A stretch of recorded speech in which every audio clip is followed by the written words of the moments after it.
कांग्रेस के रुकने पार्लियामेंट उत्तम कुमार रेड्डी ने मुलाजिमतों और तालीम में मौजूदा तौर पर हासिल 6% कोटे को बढ़ाकर 10% करने चीफ मिनिस्टर चंद्रशेखर राव के तयखुन को एसटीज के खिलाफ माफ कीजिए इस तयखुन को फर्जी करार दिया और शेड्यूल ट्राइब्स के लोगों को इस सिलसिले में इंतबाह दिया। उन्होंने कहा कि मुस्तहिक एसटी खानदानों को 10 लाख रुपए की मदद करने गिरिजन बंधु स्कीम के लिए केसीआर का ऐलान सियासी फायदा उठाने के सिवा कुछ भी नहीं है। उन्होंने कहा कि कांग्रेस पार्टी साल 2014 से एसटी कोटे को बढ़ाकर 10% करने का मुतालबा करती आ रही है। इस सिलसिले में गुज़िश्ता 8 वर्षों से चीफ मिनिस्टर केसीआर को कई मरतबा नुमाइंदगियां की गई और तजवीज़ पेश की गई कि मौजूदा कोटा 6% को बढ़ाकर 10% करने के लिए जियो जारी किया जाए।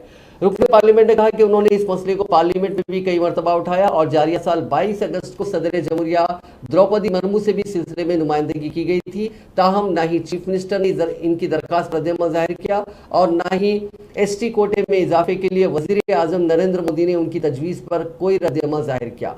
अब बदलते सियासी सूरत हाल के पेश नज़र केसीआर ने ऐलान किया कि वह एसटी कोटे में इजाफा करेंगे, ताहम उनके मकासद पर उन्हें शुबा है। उन्होंने कहा कि मुनुगुड़ू असेंबली हल्के के ज़मीनी इंतखाब के नोटिफिकेशन की इजराई तक वो इस जियो की इजराई में ताख़ीर करेंगे।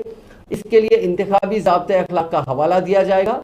ये वज़ीर आला की गैर मामूली हिकमत है जिसका इस्तेमाल ज़मीनी इंतखाब में राय दहिंदों को राग़िब करने के लिए चीफ मिनिस्टर करते हैं। अगर चीफ मिनिस्टर केसीआर एसटीज के तई वाक़ई संजीदा है तो उनको चाहिए कि वो एक दिन की ताख़ीर के बगैर जियो जारी करें। उन्होंने कहा कि इस आसान जियो को जारी करने में 1 हफ्ते का इंतज़ार क्यों करना पड़े जबकि जियो की इजराई 1 घंटे में ही मुमकिन है।